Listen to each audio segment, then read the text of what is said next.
Everyone, I'm Greg Gutfeld along with Andrea Tanteros, Bob Beckel, Eric Bowling, and she's Tinkerbell's stunt double. It's Dana Perino. It's 5 o'clock in New York City, and it's raining.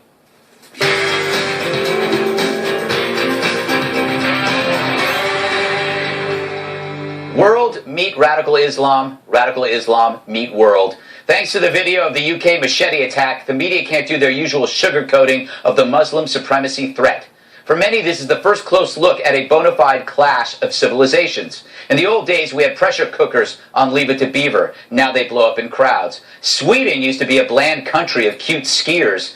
Now they have riots among the dissatisfied. The UK suburbs used to be where old folk whiled away their peaceful years. Now they're the scene of beheadings of British soldiers. The bloody maniac blames the West, of course, for its meddling. Please, we'll happily ignore you if you just entered the 21st century, or even the 7th. A fact that destroys the grievance concerning an intrusive West? Why then are the Islamists brutalizing Egyptian Christians in their own country, who are ethnically Egyptian, look and act like all other Egyptians? They just go to church, not a mosque. Why do the Somalis do the same? Why has Iran expelled nearly all its Jews? It's pure intolerance. Muslim supremacists are the rock stars of the Tolerati. Their greatest achievement is hate crime. The West planted a flag on the moon. They planted a flag in the chest of filmmaker Theo Van Gogh and killed him. But calling them out in the world of PC Jiu-Jitsu makes you the Islamophobic bigot, which is why our leaders mince words, while our enemies mince soldiers. Yet talking heads ask, are they really terrorists? Let's see, you got a guy drenched in British blood, yelling Allah Akbar, vowing to wage jihad. It's just another case of workplace violence. You know what, one fact that drove me crazy about this? Troops in London, Andrea, are now advised not to wear their uniforms outside bases. Generally, this is what they'll tell troops in foreign lands, because there are people that don't like them. They think that they're not supposed to be there. This is their own country.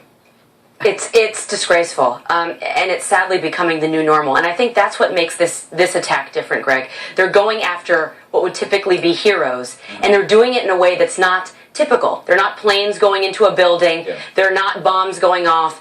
This is a very simple terrorist attack against people who give their lives every day. I don't care where you're a soldier. We also see now riots in Sweden today because radical Muslims are upset that somebody on their side, who is a threat, was shot. So when somebody on their side becomes a threat and gets shot, they're allowed to protest, they're allowed to riot. It's really disgraceful, but I will say I applaud the way Cameron handled it. There was no blaming it on a red herring hallucination video. There was no discussions. Is he a terrorist? Is he not? I don't know. It didn't take 5 days for them to come out and denounce this. So kudos to the British. We can learn a thing or two. Yeah. Bob, there's always this meme, and it's seen in The Guardian. They had an article by Glenn Greenwald, which basically says, what's the definition of terrorism if you exclude the acts of the U.S.? Basically, the argument is that people that fight terror and people that wage terror are the same because civilians die on both sides. Do you buy that bull? No. Baloney? Baloney? A couple of things. First of all, it seems to me that if the guy doesn't like the West that much, what is he in the West for? Exactly. Number one. But you raised one thing that is of my particular interest, and that is the way that radical Islamists treat Christians in Muslim countries. It is disgraceful. It is wrong. It was not, I assume, part of the Muslim culture to do that, and yet I've not heard a single leader of a Muslim country or a single cleric stand up and say, this is wrong. And I find that just disgraceful. That we are Christians, we have a right to have our religion wherever we are, and we want to practice it, and they can practice theirs, but we can't practice ours. To hell with them. Yeah, Eric, it's also, they're British. And they're talking about the British invading their home country. What does that mean? It's not really that Nigeria, it's about an ideology. Well, here's what it is. Let's call it what it is. It's Muslim terrorism. These guys are Muslim terrorists.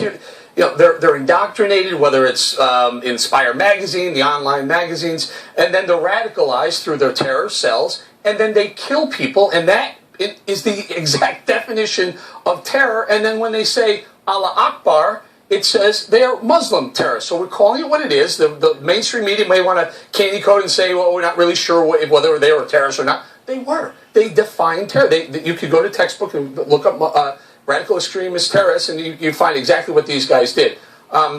It's no different than what Major Nidal Hassan did, though. Exactly. Though.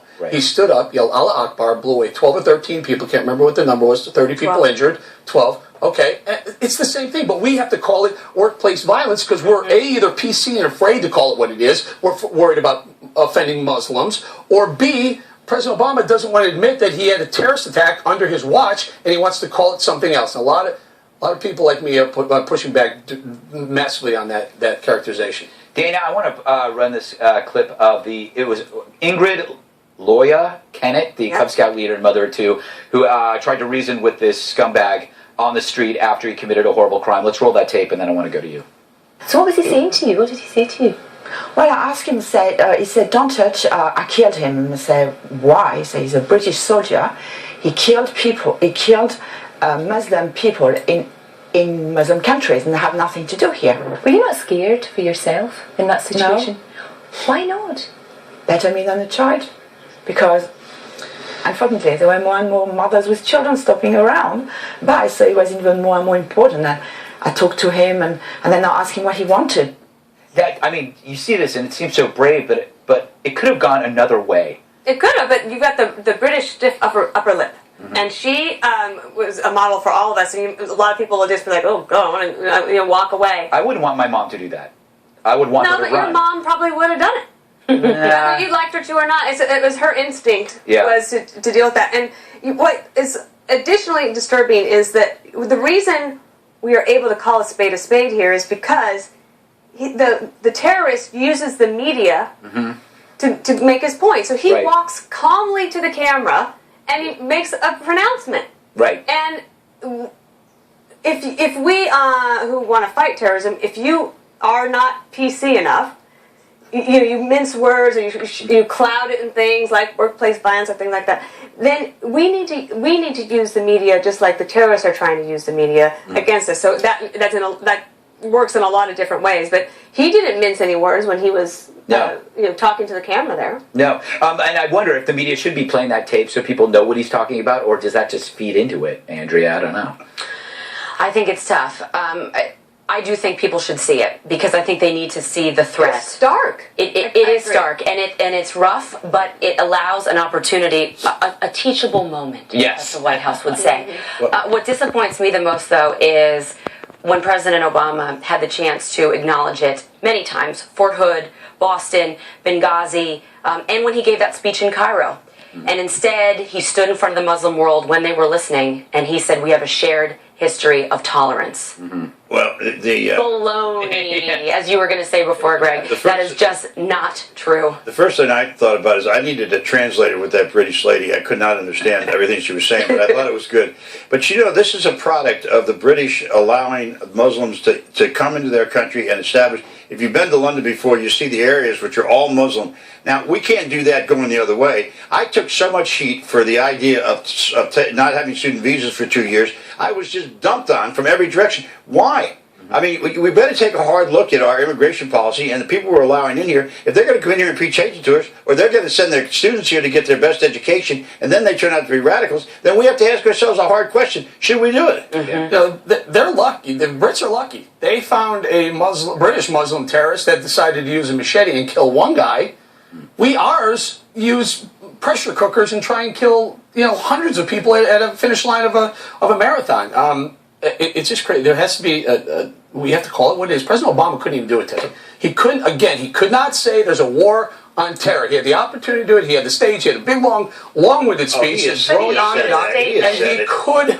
He could have absolutely said, it's time to stop. This is terrorism, and we will do everything to end the war on terror. The statement from President Obama was in line with what David Cameron. Yeah, he was. And what are you saying? That he never denounced terrorism? He does denounce terrorism. He doesn't call it. He will not say we are war on terror, because if he does that, then we could do things like send enemy combatants to Gitmo. He doesn't want to do that. I think he doesn't say war on terror because he hated it from the beginning because George Bush said it. Yeah, let's roll the tape of what David Cameron had to say after the attack, shall we?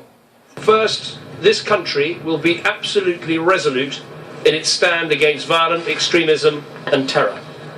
We will never give in to terror or terrorism in any of its forms.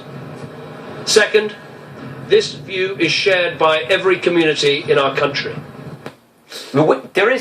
there is a difference between Cameron Yes. and Obama, I think. And the difference is the word Islam. Radical Islamic terror, Obama will not say those words. And he absolutely should. And I actually commend you, Bob. I agree with you on the immigration point. This is exactly how it started in Europe. Immigration, allowing them to come in carte blanche to European countries in the 60s to allow them to work. They stayed. Their kids are becoming radicalized. We are at risk of the same thing. Could I read this statement? This is the Rigby family.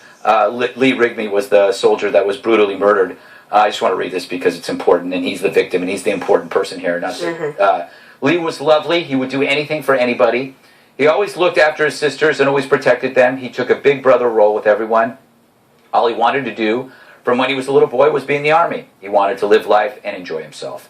His family meant everything to him. He was a loving son, husband, father, brother, an uncle, and a friend to many. We ask that our privacy be respected at this difficult time. Well, it's such a sad commentary. You know, I go back in history and say, you know, the Ottoman Empire tried to take over. You talk about this caliphate all the time, and they got as far in the Ottoman Empire as Spain, if I remember right. They took over big swaths of Europe, and it is if there's some way that they're trying to do that all over again. They are. Can't win. But the strange thing is that so the terrorist here was not. He was born in Britain. Okay, and when you think of the Boston bombers, they're not born in America, right? So it's a second generation piece. And the self radicalization. I'm not buying the self radicalization. But you know, Bob, when you said they can't win, they are finding an avenue by using in jiu-jitsu. They're using our tolerance to allow because we're scared of being called Islamophobic, so we won't. I don't. Well, you may say that. I know you blame Obama about that, but I think most people, particularly all the liberals, have the same view about this. We don't like terror, and we don't like Christians being beat up and murdered by a bunch of Muslim fanatics, and they better stop. Or what? That's the problem. Or else drones. what? Oh well, we're gonna talk about that later. All right, coming up. She pleaded the Fifth yesterday to get out of answering lawmakers' questions on her role in targeting conservatives at the IRS. But Lois Lerner may have botched her opportunity to remain silent and could be back on the Hill. Details next on The Five.